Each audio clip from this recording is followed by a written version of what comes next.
ಅಲ್ಲಿ ನೀರ್ ತಗೊಂಡು ಒಂದ್ 3-4 ಟೆಕ್ನು ಜಗ್ಗೆಲ್ಲ ರೆಡಿ ಮಾಡ್ತಾರೆ.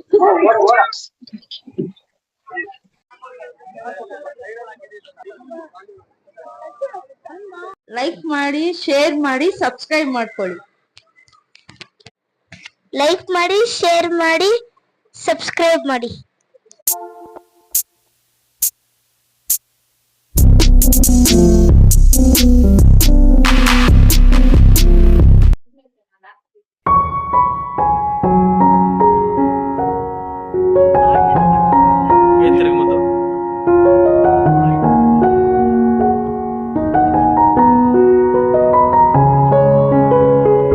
ಹಾಯ್, ಎಲ್ಲರಿಗೂ ನಮಸ್ಕಾರ. Welcome back to my channel. ಎಲ್ಲರೂ ಹೇಗಿದ್ದೀರಾ?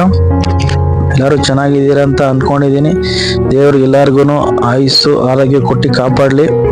ಬನ್ನಿ ಇವತ್ತಿನ ವಿಡಿಯೋನ ಶುರು ಮಾಡೋಣ. ಇವತ್ತಿನ ವಿಡಿಯೋ ಶುರು ಮಾಡೋಕ್ಕೆ ಮುಂಚೆ ನಂದೊಂದು 3 ರಿಕ್ವೆಸ್ಟ್ ಇದೆ. ಮೊದಲೇ ರಿಕ್ವೆಸ್ಟ್ ಏನಂದರೆ, ನಮ್ಮ ಚಾನಲ್ನ ಫಸ್ಟ್ ಟೈಮ್ ನೋಡ್ತಾ ಇರೋರು ಮತ್ತು ಯಾರು ನಮ್ಮ ಚಾನಲ್ನ ಇನ್ನೂ ಸಬ್ಸ್ಕ್ರೈಬ್ ಮಾಡ್ಕೊಂಡಿಲ್ಲ, ದಯವಿಟ್ಟು ನಮ್ಮ ಚಾನಲ್ನ ಸಬ್ಸ್ಕ್ರೈಬ್ ಮಾಡ್ಕೊಳ್ಳಿ. ಪಕ್ಕದಲ್ಲಿರೋ ಬೆಲ್ ಬಟನ್ನ ಕ್ಲಿಕ್ ಮಾಡಿ ಆಲ್ ಆಪ್ಷನ್ನ ಸೆಲೆಕ್ಟ್ ಮಾಡ್ಕೊಳ್ಳಿ. ಎರಡನೇ ರಿಕ್ವೆಸ್ಟ್ ಏನಂದರೆ, ದಯವಿಟ್ಟು ಈ ವಿಡಿಯೋನ ಎಲ್ಲೂ ಸ್ಕಿಪ್ ಮಾಡದೆ ಫುಲ್ ವಿಡಿಯೋ ನೋಡಿ. ವಿಡಿಯೋ ನಿಮ್ಗೆ ಏನಾದ್ರು ಇಷ್ಟ ಆಗಿದೆ ಕೊನೆಯದಾಗಬೇಕಾದ್ರೆ ನೀವು ಡಿಸ್ಲೈಕ್ ಮಾಡಿ. ಮೂರನೇ ರಿಕ್ವೆಸ್ಟ್ ಏನಂದ್ರೆ, ಈ ವಿಡಿಯೋ ಏನಾದ್ರು ನಿಮ್ಗೆ ಇಷ್ಟ ಆಗಿದೆ ಅಂದ್ರೆ ಒಂದು ಲೈಕ್ ಕೊಡೋದು ಮಾತ್ರ ಮಿಸ್ ಮಾಡಬೇಡಿ. ಮತ್ತೆ ಈ ವಿಡಿಯೋನ ಆದಷ್ಟು ಜನಕ್ಕೆ ಇದನ್ನ ಶೇರ್ ಮಾಡಿ. ಬನ್ನಿ ಇವತ್ತಿನ ಬ್ಲಾಗ್ನ ಶುರು ಮಾಡೋಣ. ಇವತ್ತಿನ ಬ್ಲಾಗ್ ಏನಂದ್ರೆ, ಒಂದು ಊರ ಹಬ್ಬಕ್ಕೆ ಹೋಗಿದ್ವಿ. ಇದು ಊರ ಹಬ್ಬ ಬಂದ್ಬಿಟ್ಟು ಮಾಚವಳ್ಳಿ ಅನ್ನೋ ಗ್ರಾಮದಲ್ಲಿ ಈ ಊರ ಹಬ್ಬ ನಡೀತಾ ಇರೋಂಥದ್ದು. ಮಾಚವಳ್ಳಿ ಬಂದ್ಬಿಟ್ಟು ನನ್ನ ಹೆಂಡತಿಯವರ ತಾಯಿ ಊರು. ಇದು ಏನು ತುಂಬಾ ದೂರ ಏನಿಲ್ಲ, ಇಲ್ಲಿಂದ ಒಂದು ಮಾಗಡಿ ರೋಡ್ ಹತ್ರ ಬರುತ್ತೆ. ಇದು ಈ ಮಾಚವಳ್ಳಿ ಗ್ರಾಮದಲ್ಲಿ ಈ ಊರ ಹಬ್ಬ ಏನಂದ್ರೆ, ಇದು ಒಂದು ತೋಪಮ್ಮ ಅಂತ ಒಂದು ತಾಯಿ ಗ್ರಾಮ ದೇವತೆ. ಇದು ಬಂದ್ಬಿಟ್ಟು ಒಂದು ಜಾಗದಲ್ಲಿ ಅಂತ ಜಾಗದಲ್ಲಿ ಓಪನ್ ಪ್ಲೇಸ್ ಅಲ್ಲಿ ಈ ಹಬ್ಬನ ಮಾಡೋಂಥದ್ದು. ಪ್ರತಿ ವರ್ಷ ಇದನ್ನು ಹೀಗೆ ಮಾಡ್ಕೊಂಡು ಬಂದಿದ್ದಾರೆ. ಏನೇನು ಮಾಡ್ತಾರೆ ಮತ್ತೆ ಇದು ಆಚರಣೆ ಹೇಗೆ ಮತ್ತೆ ಇದು ಅಡುಗೆ ಏನು ಮಾಡ್ತಾರೆ ಇದೆಲ್ಲಾನು ಈ ವಿಡಿಯೋದಲ್ಲಿ ನಾನು ತಿಳಿಸ್ತಾ ಹೋಗ್ತೀನಿ. ಬನ್ನಿ. ಮೊದಲನೇದಾಗಿ ಏನು ಮಾಡ್ತಾರೆ ಅಂದರೆ, ಇವರು ನಮ್ಮ ಮನೆಯಿಂದ ಅಂದರೆ ವೈಫ್ ಅವ್ರ ಮನೆಯಿಂದ ಇದು ಶುರು ಮಾಡ್ತಾರೆ. ಮನೆಯಲ್ಲಿ ಪೂಜೆ ಗೀಜೆ ಮಾಡಿಕೊಂಡು ಅಂದರೆ ಮನೆ ದೇವರಿಗೆ ಪೂಜೆ ಮಾಡಿ, ಮನೇಲಿ ಏನೇನಿರುತ್ತೆ ಎಲ್ಲ ಆರತಿ ಗಿರ್ತಿ ರೆಡಿ ಮಾಡಿಕೊಂಡು ಇವರು ಮೆರವಣಿಗೆ, ದೇವ್ರ ಮೆರವಣಿಗೆ ಜೊತೆ ಇವರು ಈ ಜಾಗಕ್ಕೆ ಬರ್ತಾರೆ. ಅಂದರೆ ಎಲ್ಲಿ ಅಂದರೆ ಇದು ತೋಪಲ್ಲಿ. ಇಲ್ಲಿ ಬಂದು ಇಲ್ಲಿ ಒಂದು 30 ಫ್ಯಾಮಿಲಿ ಈ ಗ್ರಾಮದವರೆಲ್ಲ ಸೇರಿಕೊಂಡು ಈ ಜಾಗದಲ್ಲಿ ಬಂದು ಈ ಆಚರಣೆ ಮಾಡ್ತಾರೆ. ನೋಡಿ ಇಲ್ಲಿ ಏನು ಕುಕ್ ಆಗ್ತಾ ಇದೆ. ಇವರು ಬಂದ್ಬಿಟ್ಟು ನಮ್ಮ ವೈಫ್ ಅವರ ರಿಲೇಷನ್ ಆಗಬೇಕು, ಸ್ವಲ್ಪ ದೊಡ್ಡ ಅಂದ್ರೆ ಊರಲ್ಲಿ ಸ್ವಲ್ಪ ಒಂದು ಒಳ್ಳೆ ಹೆಸರಿರುವಂಥ ವ್ಯಕ್ತಿ. ಅವ್ರು ಬಂದ್ಬಿಟ್ಟು ಒಂದು 400 ಜನಕ್ಕೆ ಅಡುಗೆ ವ್ಯವಸ್ಥೆ ಮಾಡಿದ್ದಾರೆ. ಏನಂದ್ರೆ ಅಡುಗೆಯಲ್ಲಿ ಏನೇನು ಮಾಡ್ತಾ ಇದ್ದಾರೆ ಅಂದ್ರೆ, ಒಂದು 20 kg ಮಟನ್ ಮಾಡಿಸ್ತಾ ಇದ್ದಾರೆ, 50 kg ಮೊಟ್ಟೆ ಕೋಳಿ, ಬೋಟಿ ಗೊಜ್ಜು, ಅನ್ನ ರಸಮು, ಮುದ್ದೆ. ಇದನ್ನ ಯಾರು ಬೇಕಾದ್ರೂ ಬಂದು ಊರಿನವರಾಗ್ಲಿ ಹೊರಗಡೆದವ್ರು ಯಾರಾದ್ರೂ ಬಂದು ಇಲ್ಲಿ ಊಟ ಮಾಡ್ಬೋದು. ಸೊ ಇದಕ್ಕೇನು ರೆಸ್ಟ್ರಿಕ್ಷನ್ ಇಲ್ಲ, ಅವರೇ ತಿನ್ಬೇಕು ಇವರೇ ತಿನ್ಬೇಕು ಅಂತಿಲ್ಲ. ಯಾರು ಬೇಕಾದ್ರೂ ಬಂದು ನಾನ್ ವೆಜ್ ಊಟನ ಮಾಡ್ಬೋದು. ಇವರು ಬಂದ್ಬಿಟ್ಟು ಇವ್ರ ಅರಕೆ ಇರೋದ್ರಿಂದ ಪ್ರತಿ ವರ್ಷ ಇದನ್ನ ಮಾಡ್ಕೊಂಡು ಬರ್ತಾ ಇದ್ದಾರೆ. ಮತ್ತೆ ಇನ್ನು ಇರೋಂಥ ಬೇರೆ ಊರಿನ ಯಾರು ಇದ್ದಾರೆ ಅವರೆಲ್ಲ ಏನು ಮಾಡ್ತಾರೆ ಅಂದರೆ, ಅವ್ರವ್ರ ಕುಟುಂಬದವರೆಲ್ಲ ಕರೆಸಿರ್ತಾರೆ, ಊರ ಹಬ್ಬಕ್ಕೆ ಇನ್ವೈಟ್ ಮಾಡಿರ್ತಾರೆ. ಅವ್ರು ಏನು ಮಾಡ್ತಾರೆ ಅಂದರೆ, ಇವರು ಒಂದು ಬೆಳಿಗ್ಗೆನೆ ಬಂದು ಇಲ್ಲಿ ಪೆಂಡಲ್ ಹಾಕೊಂಡು ಅಡುಗೆ ವ್ಯವಸ್ಥೆಗೆ ಏನೇನು ಬೇಕು, ಪಾತ್ರೆ ಎಲ್ಲ ಅಂದರೆ ಮಟನ್ ಚಿಕನ್ ಏನು ಬೇಕು ಏನೇನು ಮಾಡ್ತಾರೆ ಅನ್ನೋದೆಲ್ಲ ತಂದು ಇಲ್ಲಿ ವ್ಯವಸ್ಥೆ ಮಾಡಿಕೊಂಡು ಇವರು ಪೂಜೆ ಆಗಕ್ಕೆ ಮುಂಚೆನೇ ಎಲ್ಲ ಕುಕ್ಕಿಂಗ್ ಸ್ಟಾರ್ಟ್ ಮಾಡಿರ್ತಾರೆ. ಯಾಕೆ ಅಂದರೆ, ಇಲ್ಲಿ ಪೂಜೆ ಸ್ಟಾರ್ಟ್ ಆಗಿ 12 ಗಂಟೆ 1 ಗಂಟೆ 2 ಗಂಟೆನೂ ಆಗ್ಬೋದು. ಪೂಜೆ ಎಲ್ಲ ಆಗಿ ಅವರು ಕುರಿ ಮೇಕೆನೆಲ್ಲ ಬಲಿ ಕೊಟ್ಟು ಆ ಮಾಂಸನ ಕೊಡೋದಕ್ಕೆ ನಿಮಗೆ ಸಂಜೆ ಆಗ್ಬಿಡುತ್ತೆ. ಸೊ ಅವಾಗ ಏನಾಗುತ್ತೆ, ಇವ್ರಿಗೆ ಮಟನ್ನು ಕೊಡೋದು ಲೇಟ್ ಆಗ್ಬಿಟ್ರಿಂದ ಇವರಿಗೆ ಬಂದಿರೋಂಥ ನೆಂಟರಿಗೆ ಊಟದ ವ್ಯವಸ್ಥೆ ಕಷ್ಟ ಆಗುತ್ತೆ. ಅದಕ್ಕೋಸ್ಕರ ಇವ್ರು ಏನು ಮಾಡ್ತಾರೆ, ಮೊದಲೇ ಬೆಳಗ್ಗೆನೇ ಎಲ್ಲ ರೆಡಿ ಮಾಡ್ಕೊಂಡು ಇವ್ರು ಬಂದು ಕುಕ್ಕಿಂಗ್ ಮಾಡೋದು ಎಲ್ಲ ಮಾಡ್ಕೊತಾರೆ. ಒಂದು ಜಾಗನ ಯಾರು ಕ್ಲೀನ್ ಮಾಡ್ಕೊಂಡು ಆ ಜಾಗದಲ್ಲಿ ಪೆಂಡಲ್ ಹಾಕೊಂಡು ಇವ್ರು ಕುಕ್ಕಿಂಗ್ ಮಾಡ್ಕೊತಾ ಇರ್ತಾರೆ. ಆ ಕುಕ್ಕಿಂಗ್ ಪ್ರೋಸೆಸ್ ಅಲ್ಲಿ ನಡೀತಾ ಇರುತ್ತೆ. ಮತ್ತೆ ಮಿಕ್ಕದ ಜನ ಬಂದ್ಬಿಟ್ಟು ಏನು ಮಾಡ್ತಾರೆ, ಆರತಿ ಏನಾದ್ರು ತಗೊಂಡು ಇಲ್ಲಿ ಬಂದು ದೇವ್ರದ್ದು ಪೂಜೆ ಆಗೋ ಟೈಮಲ್ಲಿ ಅಂದರೆ ಅವರು ಆರತಿ ಮಾಡ್ತಾರೆ, ಬಿಟ್ಟು ಆರತಿ ಮಾಡಿ ಅದು ಏನವರು ಪೂಜೆ ಮಾಡಿ ಅದು ಬಲಿ ಕೊಡೋ ಟೈಮಲ್ಲಿ ಅದ್ರ ತೀರ್ಥ ಎಲ್ಲ ಕೊಡ್ತಾರೆ. ಅದ್ರ ತೀರ್ಥನ ಇವರು ಬಂದು ಊಟದ ಮೇಲೆ ಇದೆಲ್ಲ ಪ್ರೋಕ್ಷಣೆ ಮಾಡಿದ್ಮೇಲೆ ನೆಕ್ಸ್ಟ್ ಇವರು ಅದನ್ನ ಊಟನ ಬಂದಿರೋಂಥ ಗೆಸ್ಟ್ಗೆ ಇವರು ಬಡಿಸ್ಬೇಕಾಗತ್ತೆ. ಅಂದ್ರೆ ಅದು ಪ್ರಸಾದ ರೂಪದಲ್ಲಿ ಇವರು ಪ್ರತಿಯೊಂದು ಕುಟುಂಬದವರು ಹೀಗೆ ಮಾಡ್ತಾರೆ. ಈ ಏನಂದ್ರೆ ಈ ಗ್ರಾಮದಲ್ಲಿ ಏನಂದ್ರೆ ಪ್ರತಿ ವರ್ಷ ಇದನ್ನ ಹೀಗೆ ಆಚರಣೆ ಮಾಡ್ಕೊಂಡು ಬಂದಿದ್ದಾರೆ. ತುಂಬಾ ಚೆನ್ನಾಗಿರುತ್ತೆ, ತುಂಬಾ ಟ್ರೆಡಿಷನಲ್ ಆಗಿರುತ್ತೆ, ಎಲ್ಲ ಟ್ರೆಡಿಷನಲ್ ಆಗಿ ರೆಡಿ ಆಗಿರ್ತಾರೆ. ನನ್ನ ವೈಫ್ ಮತ್ತೆ ನನ್ನ ಮಗಳು ಕೂಡ ಇಬ್ರು ತುಂಬಾ ಟ್ರೆಡಿಷನಲ್ ಆಗಿ ರೆಡಿ ಆಗಿದ್ರು, ತುಂಬಾ ಚೆನ್ನಾಗಿ ಕೂಡ ಕಾಣಿಸ್ತಾ ಇದ್ರು. ಹೇಗೆ ಕಾಣಿಸ್ತಿದೆ ಅಂತ ದಯವಿಟ್ಟು ಕಮೆಂಟ್ ಬಾಕ್ಸಲ್ಲಿ ತಿಳಿಸಿ. ನಮ್ಮ ವೈಫ್ ಕಡೆಯಿಂದ ಒಂದು 15 20 ಜನ ಸೇರಿದ್ವಿ. ನಾವು ಪ್ರತಿ ವರ್ಷ ಹೋಗ್ತಾ ಇದ್ದೀವಿ. ಮದುವೆ ಆದಿ ನಮ್ದು ಮದುವೆ ಆಗಿ ಒಂದು 10 ರಿಂದ 11 ವರ್ಷ ಆಯಿತು. ನಾವು ಪ್ರತಿ ವರ್ಷ ಹೀಗೆ ಊರಲ್ಲಿ ಹೋಗ್ತಾ ಇದ್ದೀವಿ. ನೋಡಿ, ಇವರು ಆಂಟಿ ಒಬ್ರು ನಿಂತಿದ್ದಾರಲ್ಲ, ಸೊ ಅವ್ರ ಮಗನೇ ಈ ಊಟದ ವ್ಯವಸ್ಥೆ ಮಾಡಿರೋಂಥದ್ದು. 400 ಜನಕ್ಕೆ ಇವರು ಊಟದ ವ್ಯವಸ್ಥೆ ಮಾಡಿದ್ದಾರೆ. ಪ್ರತಿ ವರ್ಷ ಇವರು ಇದನ್ನೇ ಕಂಟಿನ್ಯೂ ಮಾಡ್ಕೊಂಡು ಬರ್ತಾ ಇದ್ದಾರೆ. ಇವ್ರು ಮಾಡ್ತಾರೆ ಇರೋದು ಎಲ್ಲ ಅಡುಗೆ ಕೂಡ ರೆಡಿ ಆಗ್ಬಿಟ್ಟಿದೆ. ಒಂದು ಮೊಟ್ಟೆ ಕೋಳಿ ಸಾರು ಬಂದು ರೆಡಿ ಆಗಬೇಕು. ಮತ್ತೆ ನೋಡಿ, ಆಲ್ರೆಡಿ ಇವರು ಮುದ್ದೆನ ತೊಳಸ್ತಾ ಇದ್ದಾರೆ. ಮುದ್ದೆನ ಇವಾಗ ಮುದ್ದೆ ರೆಡಿ ಮಾಡ್ತಾ ಇದ್ದಾರೆ. ಅಲ್ಲಿ ಆಲ್ರೆಡಿ ಅಲ್ಲಿ ಪೂಜೆ ನಡೀತಾ ಇದೆ.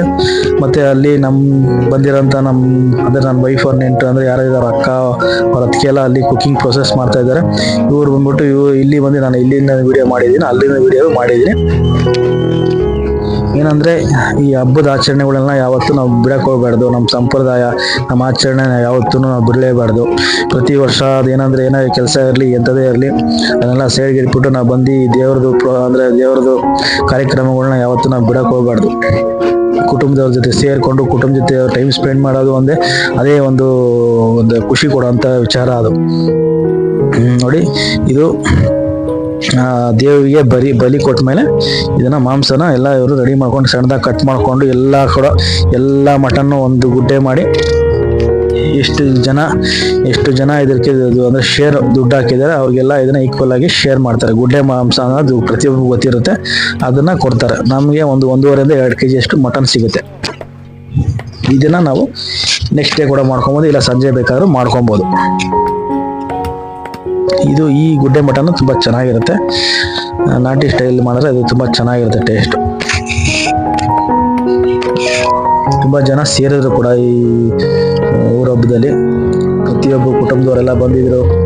ಅವ್ರವ್ರ ಕಡೆ ಒಬ್ಬೊಬ್ರು ಒಂದೊಂದ್ ಕಡೆ ಪೆಂಡಲ್ ಹಾಕಿದ್ರು, ಒಬ್ಬೊಬ್ರು ಊಟದ ಕಡೆ ವ್ಯವಸ್ಥೆ ಮಾಡ್ಕೊಂಡಿದ್ರು.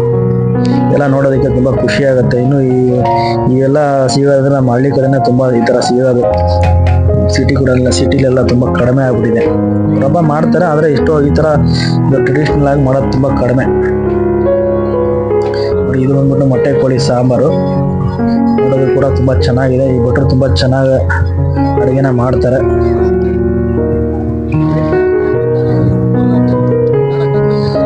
ಮತ್ತೆ ಏನಂದ್ರೆ ನಮ್ಮ ಹೆಂಡತಿಯ ಮನೆ ಕಡೆಯವರು ನಮ್ಮ ಪ್ರತಿ ವರ್ಷನೂ ಇನ್ವೈಟ್ ಮಾಡ್ತಾರೆ. ನಮ್ಮನ್ನ ತುಂಬಾ ಚೆನ್ನಾಗಿ ಭಾವಿಸ್ತಾರೆ. ನಾವೆಲ್ಲ ಸೇರ್ಕೊಂಡು ಒಟ್ಟಿಗೆ ನಾವು ಎಲ್ಲ ರೀತಿಯ ಕೆಲಸದಲ್ಲೂ ನಾವು ತೊಡ್ಕೊಂಡು ನಾವೇ ನೋಡಿ, ಇದು ಪೂಜೆ ಆದ್ಮೇಲೆ ಅದು ಬಂದು ದೇವಸ್ಥಾನ ಇದನ್ನೆಲ್ಲ ಪ್ರೋಕ್ಷಣೆ ಮಾಡಿ ಬಂದಿರೋಂಥ ಭಕ್ತಾದಿಗಳಿಗೆ ಇವರು ಊಟದ ವ್ಯವಸ್ಥೆ ಮಾಡಿದ್ದಾರೆ. ಅಂದ್ರೆ ಇವಾಗ ಊಟ ಶುರು ಮಾಡಿದ್ದಾರೆ. ನೋಡಿ, ಎಲ್ಲ ಟ್ರೆಡಿಷನಲ್ ಆಗಿ ನೆಲದ ಮೇಲೆ ಕುತ್ಕೊಂಡು ಊಟ ಕೊಡೋದು ಇದು ನಮ್ಮ ಸಂಪ್ರದಾಯ ಅಂತ ಹೇಳೋದು. ಇದು 400 ಜನಕ್ಕೆ ಅಂತ ಹೇಳಿದ್ದಾರೆ. ಅದು ಖಾಲಿಯಾಗೋವರೆಗೂ ಇದನ್ನ ಬಡಿಸ್ತಾರೆ. ಇಲ್ಲಿಂದ ಬಂದಿರೋರು ಯಾರೇ ಬೇಕಾದ್ರೂ ಬಂದು ಊಟ ಮಾಡ್ಬೋದು. ಎಲ್ಲರೂ ಏನಂದ್ರೆ ಅಲ್ಲೂ ಕೂಡ ಊಟ ಮಾಡಿರ್ತಾರೆ, ಇಲ್ಲೂ ಮಾಡ್ತಾರೆ. ಯಾಕಂದ್ರೆ ಇದು ಪ್ರಸಾದ ಅಲ್ವಾ ಅಂತ ತುಂಬಾ ಜನ ಬಂದು ಇಲ್ಲೂ ಕೂಡ ಊಟ ಮಾಡ್ಕೊಂಡು ಹೋಗ್ತಾರೆ. ಇಲ್ಲಿಂದ ಊಟ ಮುಗಿಸ್ಕೊಂಡು ಮಾಡಿದ್ರೆ ನಾವೇನು ಊಟ ಮಾಡಿಲ್ಲ. ಇಲ್ಲಿ ನಮ್ಮ ನೋಡಿ ಇದೆಲ್ಲ ವೈಫ್ ಅವ್ರ ಕಡೆ ನೆಂಟು ಬಂದಿರೋದು. ಇಲ್ಲೂ ಕೂಡ ಅಡುಗೆ ಆಗೈತಿ. ಇಲ್ಲಿ ಏನೇನು ಮಾಡಿದ್ರೆ ಒಂದು 7 kg ಅಷ್ಟು ನಾವು ಮಟನ್ ಸಾರು ಮಾಡಿದ್ರಿ, ಒಂದು 5 kg ಕಬಾಬ್ ಮಾಡಿದ್ರೆ, 5 kg ಚಿಕನ್ ಫ್ರೈ, ಮತ್ತೆ ಮುದ್ದೆ, ವೈಟ್ ರೈಸ್, ರಸಮ್, ಇಷ್ಟು ಐಟಮ್ಸ್ ನಾವು ಮಾಡಿದ್ವಿ. ನೋಡಿ, ಇವರೆಲ್ಲ ಇದಾರಲ್ಲ, ಇವರೆಲ್ಲ ನಮ್ಮ ಹೆಂಡತಿ ಕಡೆಯವರು. ಪ್ರತಿ ವರ್ಷ ನಾವು ಹೀಗೆ ಮಾಡ್ತೀವಿ. ತುಂಬಾ ಚೆನ್ನಾಗಿರುತ್ತೆ. ನಾವೆಲ್ಲ ಒಟ್ಟಿಗೆ ಸೇರ್ಕೊಂತೀವಿ. ಏನಂದ್ರೆ ಈ ಫ್ಯಾಮಿಲಿ ಏನಂದ್ರೆ ಹಣ, ಆಸ್ತಿ, ಒಡವೆ, ವಸ್ತಿ ಅದೆಲ್ಲ ಏನಿಲ್ಲ ಅಂದ್ರೂ ಪ್ರೀತಿ, ವಿಶ್ವಾಸಕ್ಕೆ ಏನು ಕಮ್ಮಿ ಇಲ್ಲ, ನಗುಗೇನು ಕಮ್ಮಿ ಇಲ್ಲ. ಏನಂದ್ರೆ ಇರೋದ್ರಲ್ಲಿ ನಾವು ತೃಪ್ತಿ ಪಡ್ತೀವಿ.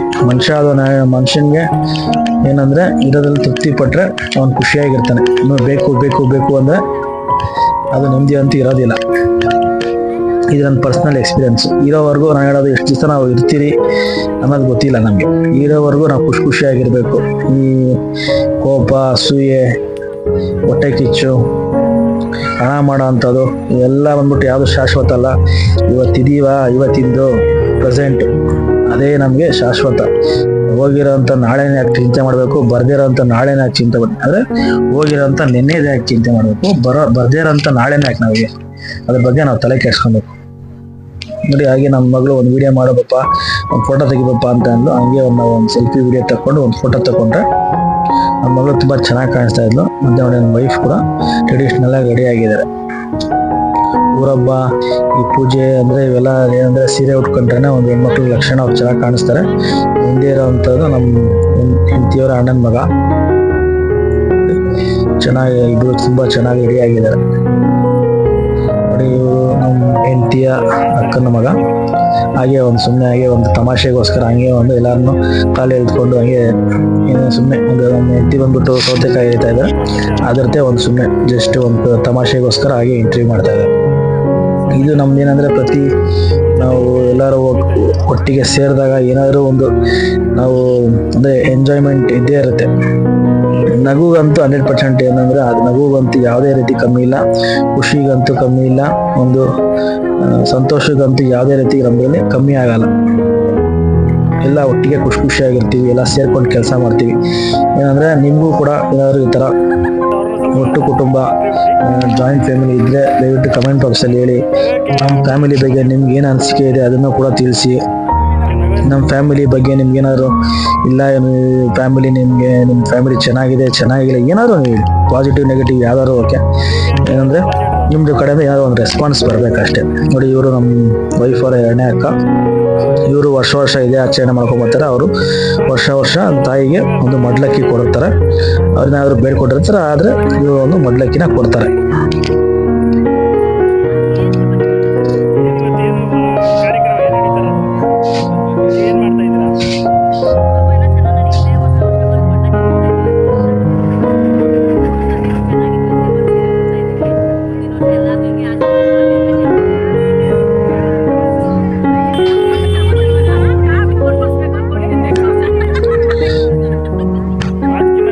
ನಂದೇನಾದ್ರು ರಿಕ್ವೆಸ್ಟ್ ಅಂತ ಅದೇ ಹೇಳ್ದಂಗೆ ಈ ಥರ ಪ್ರೋಗ್ರಾಮ್ ಯಾವುದೋ ಮಿಸ್ ಮಾಡಕ್ಕೆ ಹೋಗ್ಬೇಡ್ರಿ. ಸೈಡ್ಗಿಡ್ರಿ ಟೆನ್ಷನ್ನು, ಮಿಸ್ ಮಾಡಿಬಿಡ್ರಿ ಈ ಥರ ಫಂಕ್ಷನ್ನು.